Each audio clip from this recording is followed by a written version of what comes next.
నెల్లూరు జిల్లా నెల్లూరు నగరంలోని ఆంధ్రప్రదేశ్ టూరిజం కార్యాలయంలో కాంట్రాక్టు పద్ధతిపై విధులు నిర్వహిస్తున్న మహిళా ఉద్యోగిపై సహాధికారి మానవత్వాన్ని మరిచి మాస్క్ వేసుకోమన్నందుకు దాడి చేయడం దుర్మార్గమని రాష్ట్ర మహిళా కమిషన్ చైర్పర్సన్ వాసిరెడ్డి పద్మజ హెచ్చరించారు.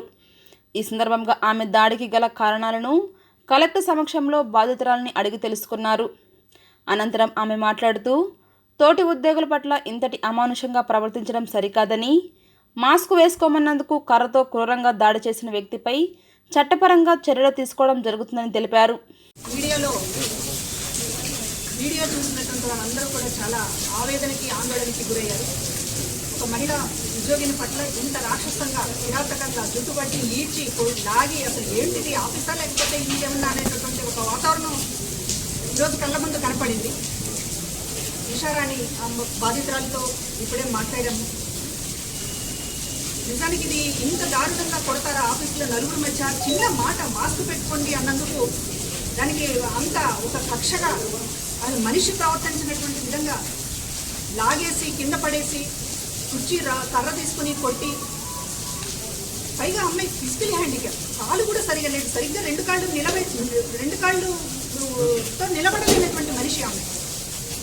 అసలు ఆ జాలి కూడా లేకుండా తోటి ఉద్యోగి పట్ల ఇంత అమానుషంగా ప్రవర్తించినటువంటి దాన్ని చాలా సీరియస్గా తీసుకుంటున్నాము. రోజున అతన్ని వెంటనే సస్పెండ్ చేయడం జరిగింది. అదేవిధంగా నిర్భయ దాని కింద సెక్షన్స్ పెట్టడం, అరెస్ట్ చేయడం కూడా జరిగింది. పోలీస్ డిపార్ట్మెంట్ అదేవిధంగా మొత్తం కూడా ఇవాళ ప్రభుత్వం అంతా కూడా జిల్లా కలెక్టర్ గారు కూడా ఇక్కడికి వచ్చారు. అందరం కూడా అమ్మాయికి సపోర్ట్గా ఉన్నాం.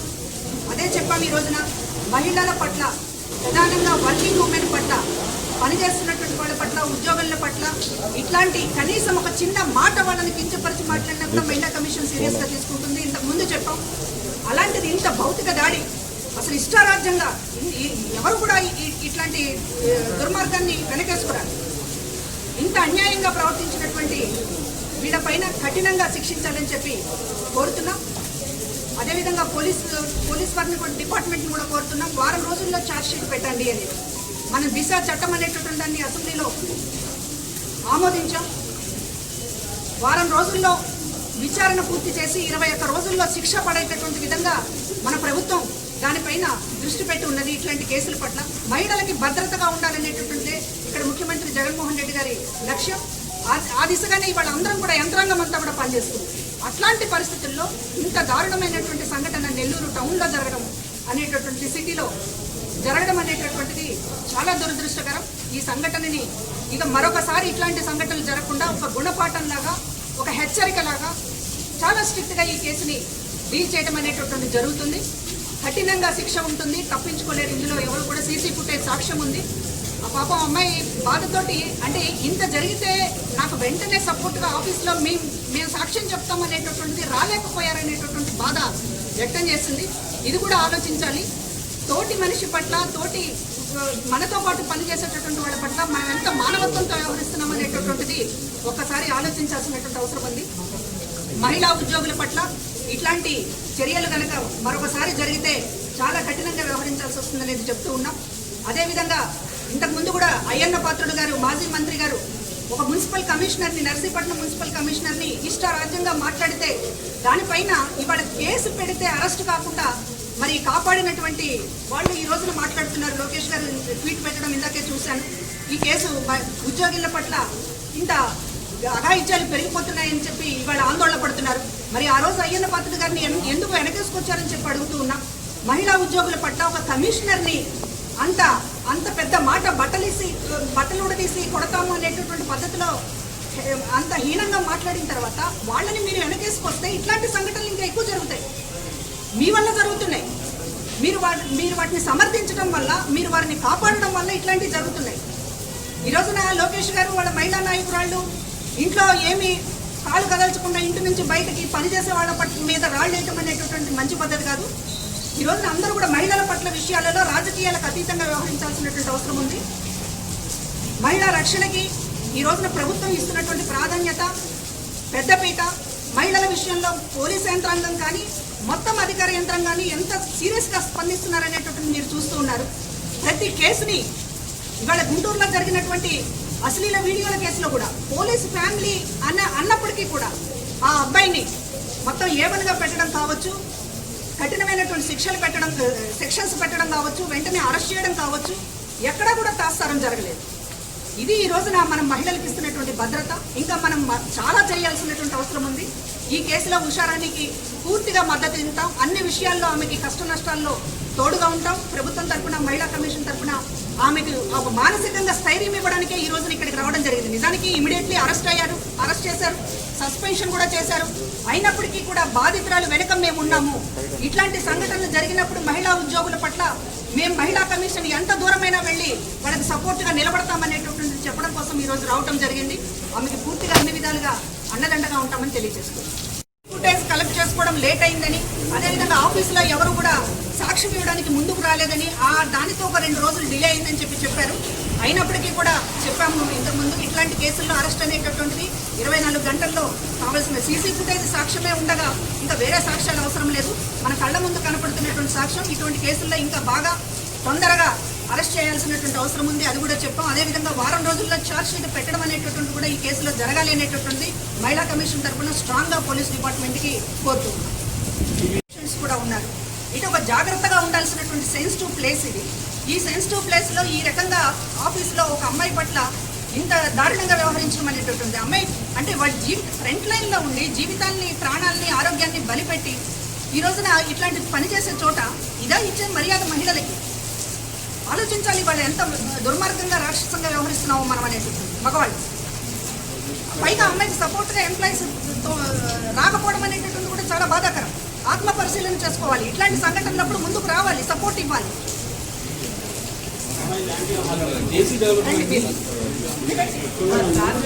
న్యాయం చేస్తాము. డిపార్ట్మెంట్ మొత్తం అమ్మాయికి సపోర్ట్గా నిలబడేలాగా కృషి చేస్తాం. ఇతర ఆఫీసర్స్ కూడా సరిగా రెస్పాండ్ అవ్వలేదని ఒక కంప్లైంట్ వచ్చింది. So JC development Shri Prabhakar Reddy గారిని ఎంక్వైరీ ఆఫీసర్గా వేస్తున్నాము. ఆయన మిగిలిన ఉద్యోగులకు సంబంధించిన వాళ్ళ యొక్క ఫంక్షనింగు లేదా ఇక్కడ ఉన్న ఇతర కంప్లైంట్స్, అలిగేషన్స్ ఏమున్నాయో వాటి మీద విచారణ చేసి నివేదిక ఇస్తారు. దాన్ని బేస్ చేసుకుని ఫర్దర్ స్టెప్స్ తీసుకుంటాం.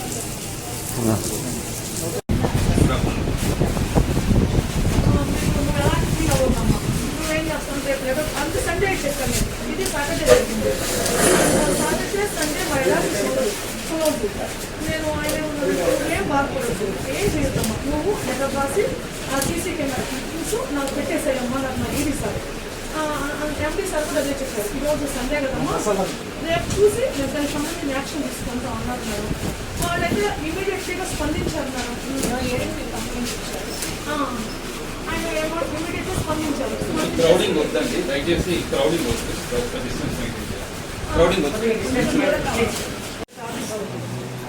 అంటే ఇంకా తర్వాత ఏం జరిగింది, ఇంకా ఆయన వచ్చాక తీసుకున్నాను, హాస్పిటల్ తీసుకెళ్ళారు. అక్కడ ఫస్ట్ ఎయిడ్ మొత్తం ఇంజక్షన్ అయ్యి చేపించి నన్ను ఇంటికి వాళ్ళే కానిస్టేబుల్ మేడం వచ్చారు. నేను అవ్వలేకపోతున్నాను, నాకు కావట్లేదు. ఆమె వచ్చి ఆమె చేసి వాళ్ళు తీసుకుని వస్తారు. నేను విజయవాడలో మన మహాత్మా గాంధీ కూడా కళ్యాణ్ జువెల్ పక్కన మన ఆఫీసు బయటకు అక్కడ నేను 14 years పనిచేశాను. కొన్ని కోర్టు నా చేతులతో బిల్స్ చేశాను మేడం. నేను అవ్వలేదు సింగిల్ అంటే కూడా ఆశించాను. చేద్దాం చేసుకోమని అడిగారు. అప్పుడే నేను భయపడకుండా ఉండాల్సింది, కానీ నేను భయపడలేనే. దివ్యాంగ వెళ్ళి అడిగితే అమ్మాటే అన్నారు. అడిగితే అమ్మాటే అంటే అందుకంటే నేను పోలీస్ స్టేషన్కి వెళ్ళాల్సి వచ్చింది. లేకపోతే నాకు అవసరం లేదు మేడం. ఇక్కడే న్యాయం జరిగినట్టు ఇంత దూరం ఉండేది కాదు, ఇది వ్యవహారం నడిచేది కాదు మేడం. నాకు అసలు ధైర్యం కూడా లేదు మేడం. ఆలోచన కూడా లేదు. ఫస్ట్ టైం మీరు ఇక్కడ ఏం చేస్తారు senior assistant madam. 20 years madam నా సర్వీస్. 20 yearsలో నేను కొన్ని కోర్టులు పిలిచిన ఆఫీసులో హ్యాండిక్రాఫ్ట్ నాకు హ్యాండిక్రాఫ్ట్ మేడం. స్టిక్ పెట్టుకుని నడుస్తాను మేడం. స్టిక్ హ్యాండిక్రాఫ్ట్ అనేది నాకు తెలిసిన తర్వాత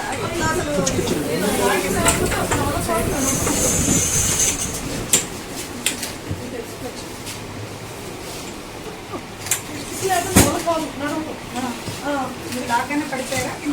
ఈ కాళ్ళు పట్టు ఉండదు మేడం. చూడండి అమ్మాయిని చూడండి. అసలు హ్యాండిక్రాఫ్ట్ కాళ్ళు కూడా నడవలేదు. సరే కూర్చోండి. కూర్చోండి.